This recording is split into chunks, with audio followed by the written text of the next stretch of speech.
In spite of all our communication technology, no invention is as effective as the sound of the human voice. When we hear the human voice, we instinctively want to listen in the hopes of understanding it, even when the speaker is searching for the right words to say.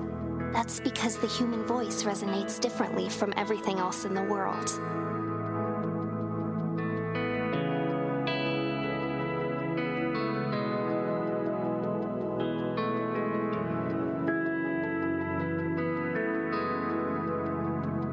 This is the Unmistakable Creative Podcast.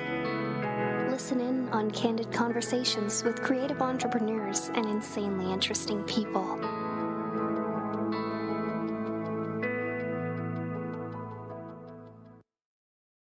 All right, everybody, this is Srini, the host and founder of the Unmistakable Creative. Welcome to another Backstage episode. I'm here with my co-host, Greg Hartle. Greg, what's going on? Hey, man, how's it going? Good. So what's going on with you? You're in Seattle. You're finally adjusting back to a normal life, right? Kind of. Yeah. I mean, I'm doing outside of this show. I'm pretty much in a full-on digital detox. Hardly online at all. Rarely checking email. Turn off my phone for several hours a day. It's kind of nice, you know. And yeah, I'm up in Seattle working on a few businesses that I have up here. I'll tell you, I've actually been consolidating quite a bit. I've sold my position in 4 different businesses, backed out of another project that I was about to start that would have been a 2-year project, and really getting clear about what matters to me and what I'm going to do going forward and what my next project will be. You know, most people who know me on this show probably know me because of $10 into Laptop, you know, the project I did in the last 3 years, but that's not the only project that I've done. I mean, before that I did Why Waste a Good Recession. Before that I did a couple of other different projects. So, you know, I'm always looking at what's my next creative project while I'm building my businesses. Mm-hmm. But right now it's all about consolidation and rest and very little digital contact, which is nice. Yeah, I bet. I wish I could say the same. Yeah, it's exactly the opposite for you. Yeah, there's no way. It's literally the opposite for me. I mean, I'm constantly inundated with interesting things all day long. But, you know, I think that, believe it or not, that makes a perfect setup to talk about kind of, you know, what we had discussed last week. You know, we had this really interesting debate about whether or not talent matters in your ability to succeed. And a lot of you guys wrote in, you know, with some really amazing feedback. So we want to actually discuss the feedback. And I think that, you know, talking about, you know, tying 10-Lap into this feedback from Holly might actually be a perfect way to really get a bit more in depth with this discussion. She says, you know, what if talent or intelligence act as an amplifier, and can you do more with less if you have talent? And I think in my mind, you know, 10-Lap is a perfect example of that. Yeah. Well, there's a few things there. I think it does act as an amplifier, and I think you stand out when you have talent. You know, and I think there was another gentleman who wrote in that said, you know, talent isn't enough. Mm-hmm. You know, it won't get you anywhere if you don't also have, you know, grit and discipline and other things. And I agree with that. And I think that the debate for me last week was really about this idea: can anyone study something? Can anyone throw themselves into something and be successful at it? And I personally think the answer is no. And I also think that talent matters a lot. Talent and intelligence matter a lot. I mean, if you know, you're constantly asking that question in every episode on the Unmistakable Creative Podcast, you ask, what separates those that are at the top of their game and everyone else trying to be? Mm-hmm. And in my mind, it's talent and intelligence. That's what separates them. It's not grit and hard work and dedication and those sorts of things. I know plenty of people who work very hard. I know plenty of people who have that kind of grit, but they just don't have that talent. They don't have that level of intelligence. And that, to me, you know, as I was saying last week, that was the thing that I was learning through $10 into Laptop. That surprised me. It surprised me that my hypothesis, which was anyone could do anything, and it didn't even, that resourcefulness would outweigh any amount of resources. I was wrong. I really feel like I was wrong on that, and so I do think talent is an amplifier, but I also think that not anyone can do anything. Mm-hmm. Yeah, it's interesting because by the time you guys are listening to this, you'll have heard our interview with a woman named Dani Shapiro. It's the Wednesday episode, and she's made her living as a writer for 20 years. And at the end of it, I asked her this very same question. She's the first person who ever said, "Nobody wants to hear this because it's not very inspiring, but talent plays a big role." Yeah, and that was the thing for me. I didn't want to hear that either. I didn't want to hear that I couldn't just go out and help anyone. Mm-hmm. That I couldn't just that anyone that came to me and said, "Greg, I need help. I want to do X, Y, or Z. I just need to be shown how to do it." I thought, okay, if you had the right information and you developed the right skill set, you could do it. And what I learned was, no, that's actually not the case. Mm-hmm. And I think it's still up for debate, which is why we've had these conversations and why it's awesome that people wrote in and shared their thoughts. But that's just what I've learned so far, is that that's not the case. Well, I think that Gina writes in something that I think really is a fitting compliment to what you're talking about. And she says, "I think it's a terrible thing that parents tell their children, you can be anything you want when you grow up. I was never going to be a singer." I mean, she had a very lengthy piece of feedback that she sent us, but to me, that was the part that really stood out, which I think really speaks to exactly what you're talking about. What do you think about that? I have to agree. I mean, I don't know. I'm not a parent, and so I don't know what you should or shouldn't do, with your child, because you can't crush their dreams. Yet, I tend to agree with that. I tend to agree that you can't do whatever you want to do. I mean, the bottom line is that I'm never going to be able to dunk a basketball. Like, that's just a fact. That's a scientifically proven fact, Yeah. And yet, and thankfully I didn't have people telling me my whole life, you can do it. You can do it. Just put in enough effort. Just go out there every day and practice. That's BS. Uh-huh. I'm never going to be able to do that, period. I'm never going to surf the bonsai pipeline either. Yeah, and so I think there's this fine line between, having dreams and aspirations and reality. Uh-huh. And that's a tough place to be, because I don't know what the right answer is there, but there is a certain level of reality. There's certain that has to be factored in. Yeah, I remember I was listening to Zig Ziglar's goal setting program, and he says, he's like there are people who will tell you, with positive thinking you can accomplish anything. And he said that's not positive thinking, that's new age thinking. He said, Shaquille O'Neal, the most positive thinker in the world, but he would be an absolute failure as a ballet dancer. Yeah, and that's where I think that if you're talented and you're born with certain gifts or certain level of intelligence, and you think positive about whatever it is you want to achieve, then you will likely achieve it. But I think the key there is and, not or. Mm-hmm. And to me, that's the difference. Well, I mean, if I tried to go out and surf the bonsai pipeline, thinking positively, I would probably get washed up on shore injured. Like, you need the skill to be able to do something that deadly and dangerous. Well, and you need to be born with certain abilities. Yeah, absolutely. So... Well, so one other thing about this, it's where do you find the balance, man? Like, I mean, on the one hand, you don't want to crush your kids' dreams. I mean, but let's face it. I mean, like I knew, growing up, I was never going to be the next Michael Jackson. Like my dad, never said, hey, you can dance, you can sing. It was like, clearly you have none of those talents. Don't do any of those things. And I mean, even despite my tuba playing, my dad was like, I don't see a future in music for you, which he was probably right. I mean, what was I, to be a tuba player, somebody in an orchestra has to die. Like that's how the job opens up. Yeah, exactly. I don't know. That's the thing is I don't know where that balance is. Because I sometimes feel really bad about this, because on one hand I want to be encouraging to people, and then on the other hand I wonder if I'm contributing to the misery of their life. Honestly, I sometimes wonder that, if and yet, on one hand, I mean, how many times have we heard the story of the very talented person who was told they couldn't do something, who went on to do it? I mean, Michael Jordan was cut from his junior high basketball team. Right. So I'm not suggesting for a second that doesn't happen as well. There's plenty of super talented people that are told by other people in their life, you can't do this or don't pursue this. But that to me is different, because they did, Michael Jordan did have that basketball talent. So anyone that told him that was just flat out wrong in their assessment of him.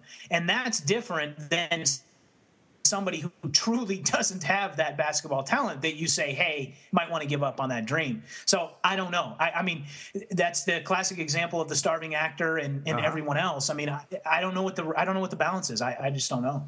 Well, what we want to hear your feedback on this, not on whether talent does matter, but when do you give up on a dream? Let us know. I mean, especially your parents out there. What do you tell your children about things like this?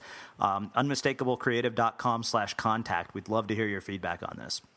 Yeah, I'm really curious to see what people have to say about that. Well, let's talk about what's going on this week. I mean, now that we've talked a lot about talent, one of the things that we've been kind of noticing, that's sort of trending throughout the web and just in general, is this sort of idea. Well, I mean, it's the idea of the multipotentialite, right? Like, there's these people who have multiple interests, and people are like, oh, you don't have to settle on one thing and become good at one thing. And yet we just had an interview with a woman who talked about mastering her craft. And then, and then you have, there's two, sort of two sides to this argument. Like, somebody is saying you're not defined by this one thing. You can be multi-talented and make a living in multiple ways. And where this really came from is there's an article on Fast Company. Lady Gaga's, former manager is no longer with her. And it turns out that while he was managing her, he did all these other things. Like, he was an investor in multiple startups. He's been involved in a bunch of different things. And so this is it's kind of an interesting debate. Like, do you become a master of the craft, or do you, become a jack of all trades? Yeah, it is, because we live in such an interesting world where it's clearly very difficult to have a career path, with the exception of there's a handful of careers that's still possible in America, at least. And yet if you never truly develop a skill at a very deep level, you're going to struggle anyway. And so this is another one of those debates where is the line? I don't know. I mean, one of the people I admire most is Pharrell Williams. Mm-hmm. And he was actually on the cover, I think, of that Fast Company magazine that you're referring to. And they talk about him being a Renaissance man, mm-hmm. because he writes music, he produces records, he has a clothing line and clothing label. He's got all these different things that his hand is in. And to me, it goes back to kind of the talent debate, where you look at somebody like that who has their hand in many different things, who's not just mastering one craft. And when I look at it, I think that he has the capability to do that because he's highly talented. He was born with certain gifts mm-hmm. that allow him to do that. I don't think most people can do that. I don't think most of us need to really hone a skill before we can move on to something else. Mm-hmm. And that if we never master that skill, we're going to struggle to make it. And so I tend to lean on the Cal Newport side, who we've had on our show, mm-hmm. who talks a lot about the idea of be so good they can't ignore you, and the whole idea of master your craft to the point where you can't be ignored. You are that good at the craft. We have somebody like Malcolm Gladwell out there who talks about the idea that it takes 10,000 hours to master a craft. And then if you look at anybody who is truly successful or skilled at something, they've put in that kind of time. I tend to lean towards that direction, which is that I think you'll be better off if you truly master a craft. And the question is that if you spend that much time and energy mastering that craft and the world changes as fast as it does, do you find yourself in a world of hurt, having learned one thing and where you don't have a bunch of skills, you have one or two major skills? I don't know. So I don't know about you, but vacuuming is not one of those things that I ever look forward to doing. But as you know, your environment has a huge impact on your creativity. So I still like it to be clean wherever I'm living and working. But now it doesn't have to be something that you deal with. If you're like me and you grew up in the 80s, You probably fantasized about the day when cleaning your house would be like it was for the Jetsons, meaning you don't have to lift a finger. Well, the good news is that we're already kind of living in that future. And the easiest way to make sure your floors are clean every day is with the iRobot Roomba Robot Vacuum. It cleans up after itself. The Clean Base automatic dirt disposal takes convenience to a new level, automatically empties its own bin into an allergen lock bag that holds 60 days of debris and traps 99% of pollen, mold, and dust mites, so you can forget about vacuuming for months at a time. Let the Roomba clean for you instead. It learns your home, finds dirt, and empties itself on its own. It's got powerful cleaning performance made effortless. Remember, if it's not from iRobot, it's not a Roomba. To learn more, go to iRobot.com/unmistakable. Yeah, see, this is an interesting debate for me. Somebody was asking me about this the other day when I was being interviewed. I kind of feel like I fall kind of on the, like, somewhere in between. Like, I agree that you have to be good at something. Like, I've refined the craft of interviewing, but I think that to me, to grow as an interviewer, I think that doing other things actually mattered. Like, I mean, so I guess, I'm not going to make a living drawing, but I can't tell you that, doing those drawings didn't influence a lot of things. Like, that 30-day drawing project sparked a lot of ideas which have made their way into what is now the Unmistakable Creative. I mean, the idea of working with Sarah probably wouldn't have come to my mind if I hadn't been teaching myself how to draw. Yeah, but let me ask you this. Do you feel that, because I think those are two different things. I think one is you're sparking the creative energy in your brain to explore new endeavors, and that give you a creative outlet for your own craft. It makes you a better interviewer. It makes you build your business better. But you couldn't go out and make a living doing that. You just said. No, I couldn't. So that's the difference. Where you're talking about Lady Gaga's manager who went out and made a living doing other things. Right. So he didn't do those other things to become a better manager. He did those other things to make a living doing them. And if you look at somebody like Pharrell Williams, the same thing. Like, he made a living being a record producer. He made a living having a clothing line. He made a living doing other things. And to me, that's the difference. If you want to go and have hobbies that help you become better at what you do, that's one thing. But if you want to make a living at certain things, I think you have to master your craft. Yeah. Unless you're super talented. Well, here's the thing. I think that if you master one craft, I think that, like, here's what's interesting to me. I think that the skill of mastering something in and of itself could translate to other things. Because if you can master one craft, I think that you have an innate talent for mastering things. Granted, like I said, I don't agree. But go ahead. I don't know. I mean, I think, like for example, the skill of, for example, of interviewing is not going to translate to me going and surfing the Bonsai Pipeline. Like, I'm not going to be surfing 70-foot waves because I've become a good interviewer. But I think there are certain elements of what I've learned from this, like just certain practices that would actually translate over into other areas of my life where partially I think it has to do with overlap. Like, is there overlap potential between those two things? Like, learning to interview people has definitely made me a better writer. It's made its way into that. Am I a master of the craft of writing? Not by any stretch of the imagination. But I think that, playing in both actually is possible in my case, like, the way I see it. I think it's possible for a lot of people. But I think that in this case, there's enough overlap between those two things. Whereas, like, I'm not going to be Richard Branson where he can go and start something, like he can, build Virgin Cola and then he can go and, launch rockets. Like, that's two totally different things. And I think that when it comes to that, you and I are in agreement. But I think that, certain things, could translate over. Like, there's creative overlap potential between things. I think you're right about the idea that there's creative overlap. And I think you're right about the idea that if you master something, you learn certain skills, like maybe how to be productive with your time, or how to express yourself better, or how to become a better communicator, or sure, you can learn those things. But when it comes down to the pursuit of excellence at certain things, I don't think that's where I don't believe it translates over. So if you become if you're great at something and you've mastered the craft of something, I don't think that can immediately transfer over to another skill that you can master, because that skill requires a different skill set ultimately to master it. And so I don't think it's a direct translation. I think that you might become slightly better, but you won't be excellent.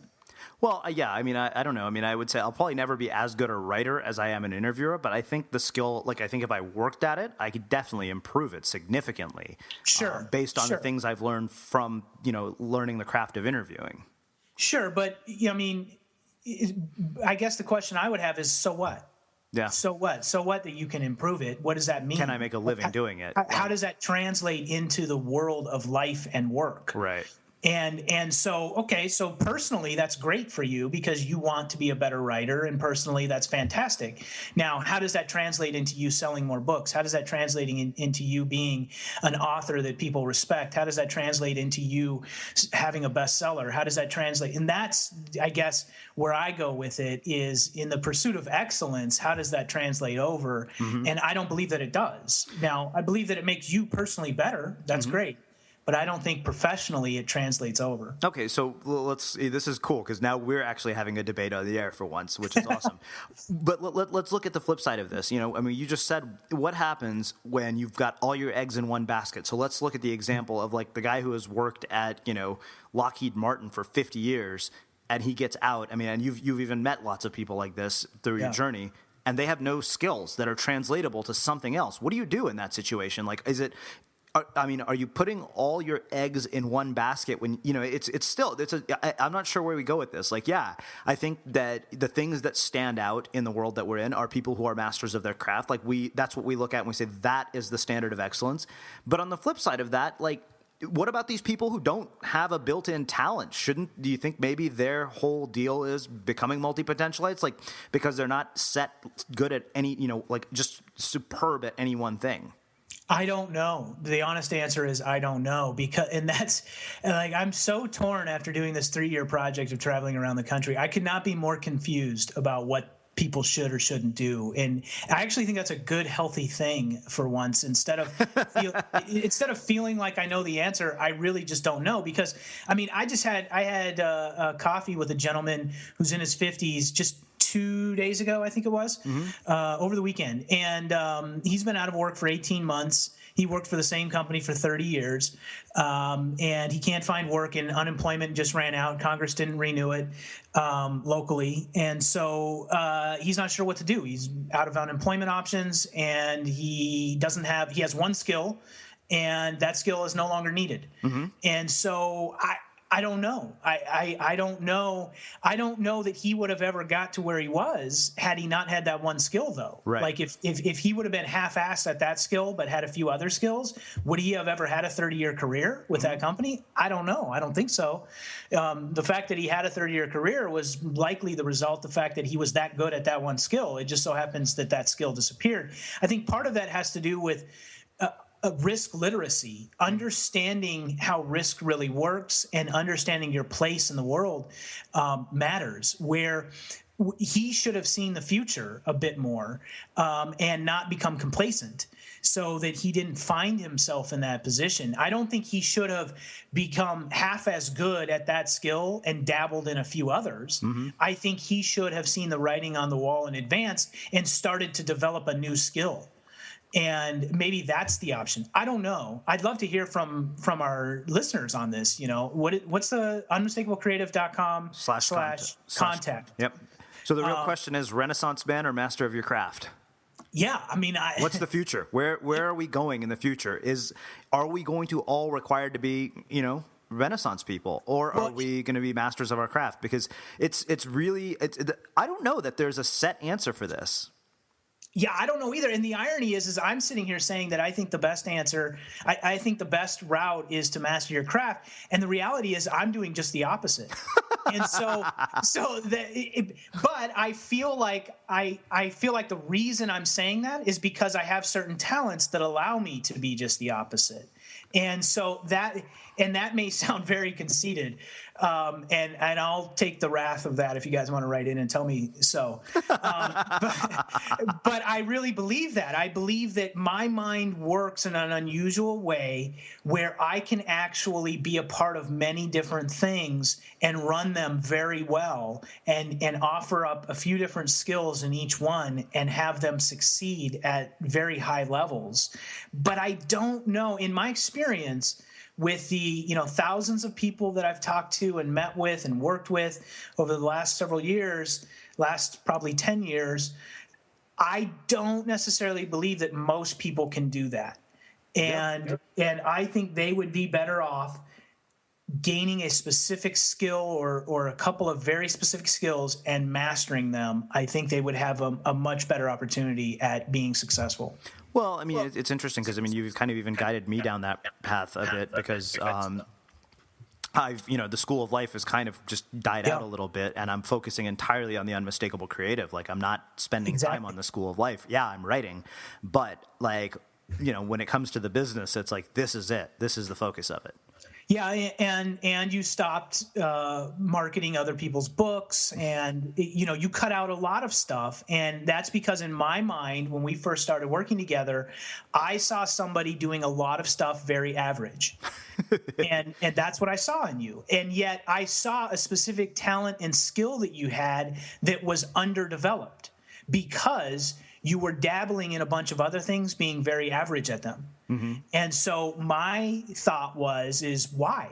Why not drop all that stuff that you're average at and capitalize on the fact that you have a certain skill and really develop it and work hard at developing it? Because I think you'll go a lot further, a lot faster if you do. And I mean, we'll see, time will tell, but I think you would say that in the 6 months that we've worked together, even in that short period of time, you've gone a lot further, a lot faster than you did the previous 5 years. Yeah, there's no question in my mind about that. And I think that's why you stopped dabbling, you stopped being a Renaissance man, and you focused. Yeah, so I mean, I think it really, to me, it's just a matter of how you're built as a person and whether you have a specific talent. I think only time will tell. Like, do you need to be a Renaissance man, or do you become a master of your craft? And we want to hear your feedback. What do you guys think about this? Unmistakablecreative.com/contact. As you guys, we loved all the feedback that you guys sent in last week. It was really cool to hear from so many of you.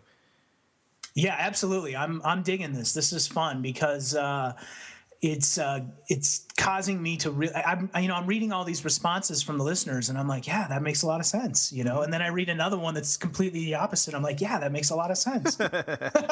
So it's fun. Well, and I think that one of the things we had told you guys last week is we're still trying to get a sense for what we want to do with the Friday segment, but I think what I'm at least what our sense is right now is that this is really about the listeners. Like, it's an opportunity for you to interact with us and really bring your feedback into what's going on in the world and what's going on, in the creative universe. I mean, the interviews are really not an appropriate place for that, but this Friday segment really is all about you guys. Yeah, absolutely. We're loving it. So keep chiming in, keep writing in, keep sharing your thoughts. We love hearing from you guys, and we love to know what you guys think about all these topics. Yeah, and we'll do one quick shout out for iTunes review. Kevin Bradbury, he says this has become his number one listen. The guests are great, the questions dig deep, and the ideas help make my life better. Kevin, thanks for that. As we've mentioned to you guys, these iTunes reviews make a big difference in our ability to bring you guys guests that are not people you would find in other shows. They also help us with our sponsors. So, definitely, if you haven't left us an iTunes review yet, definitely do that. And Greg, anything else to add? No, thank you guys for all the support in the iTunes reviews. It's fabulous. And, write in and tell me I'm crazy. I want to hear from you. Unmistakablecreative.com/contact. All right. We'll see you guys next week. Thanks for listening in on another candid conversation at the Unmistakable Creative. Embrace your inner misfit. Express your creative voice. And remember, the goal isn't to live forever, but to create something that will.